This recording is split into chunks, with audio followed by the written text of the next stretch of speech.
Welcome to the Life of Styn, where our goal is to make your life yours again. Today, I will be introducing mindfulness meditation. I have a short episode on how to meditate, so feel free to check that out. And also check out the power of awareness, because awareness and mindfulness are so closely related, and arguably, awareness is all you know. So if you're not aware, well, then you can only imagine how much of life you're missing out on. Anyways, note that I will be making many episodes on meditation, on specific techniques, and the true essence of why meditation is so important.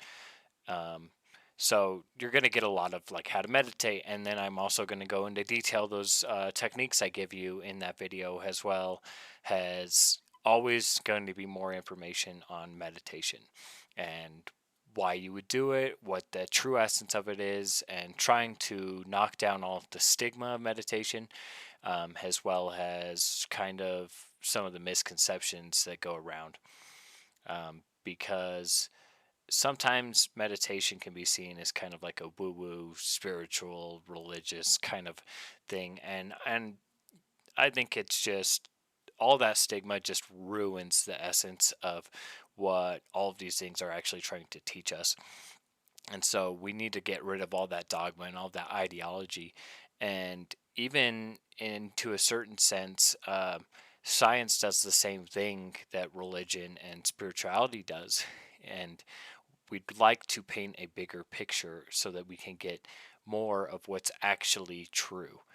But as you can tell, if just looking up any of the studies on meditation scientifically from a logical standpoint, you can actually see a bunch of benefits to the psyche and to the mind and the quality of life just through meditation. So it's not just some woo woo, hippy dippy stuff. There's actually some benefits and actual science behind it and why it's so useful. So honestly, you don't need to meditate. Okay. In this journey called life, you're going to figure it out regardless of the path you take.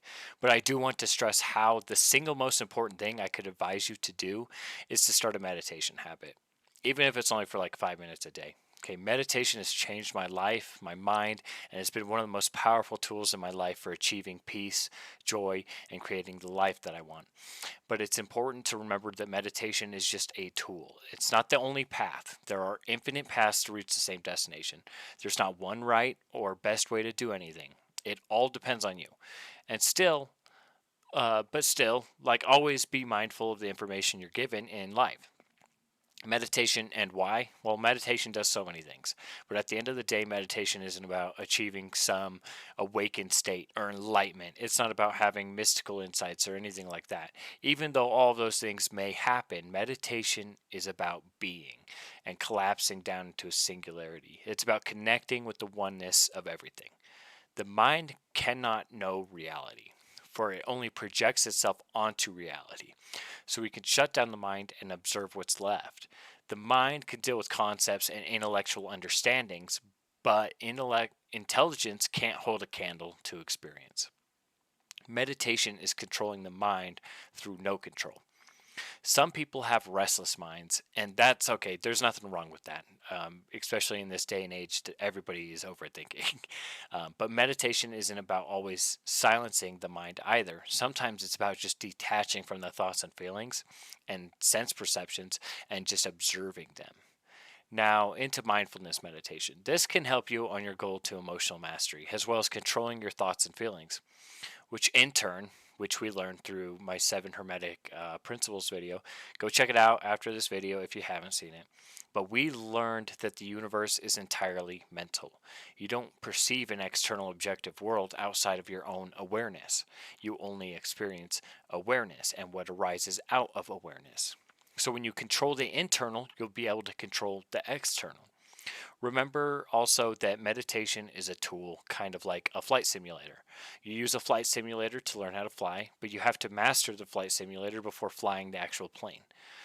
I hope I don't have to explain why that's the case, but meditation's the same thing. We want to teach you how to fly the plane in a nice, safe environment so that when you can start to fly the plane in more dangerous, erratic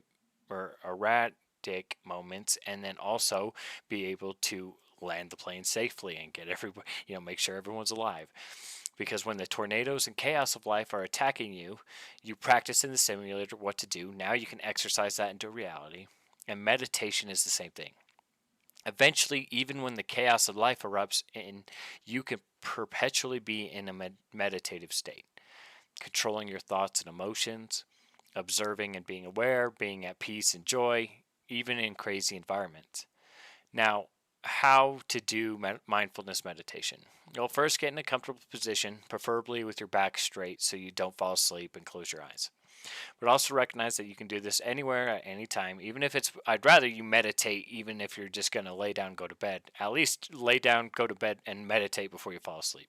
Even that is such a difference maker. But also, just remember, don't get so attached to the position.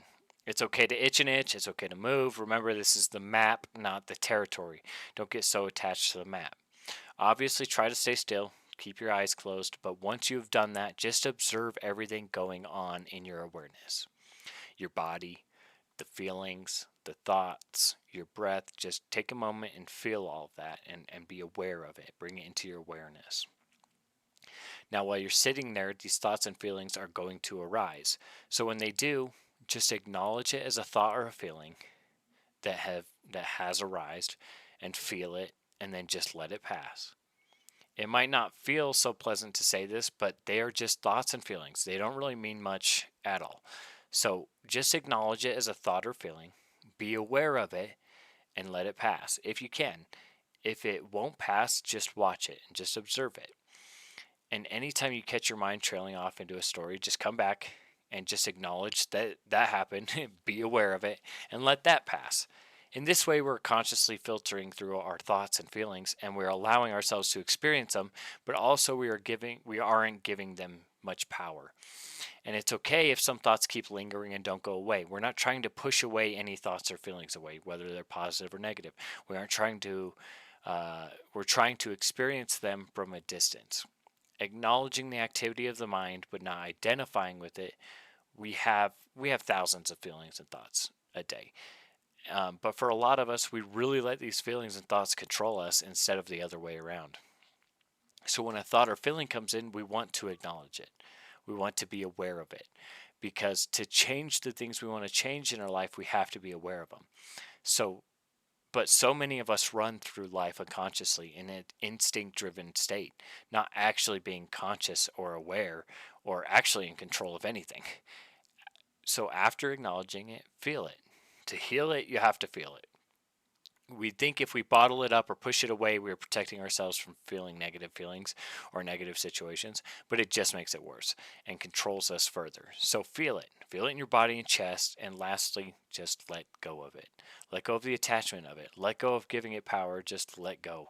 If you continue to practice this, you'll start to step back and observe your mind and see the process that it goes through. And when you do that, you can start to gain control of what you wish to give attention to and what you wish to change. In this way, through this technique, our minds can start to be our own ally again instead of our greatest enemy. Now, as always, there's infinitely more I could say. I'm so grateful to be able to do these videos, and I plan on doing them for as long as I can right now where I'm at. I'm just trying to create a big catalog of videos so that everyone has something they can get something out of. So I'm kind of jumping around to whatever feels right in the moment until I start to gain a bigger audience and start getting requests of what people would like to see next. But we've only started to touch the surface of the mind, of the psyche, of reality, of how to be successful, of how to, whatever it is in your life you wish to know or do. So thank you if you've made it this far. And please reach out, comment, subscribe, share with a friend. Listen, for you, it's just touching one button. But for another, it could save their life. And for me, it means the world.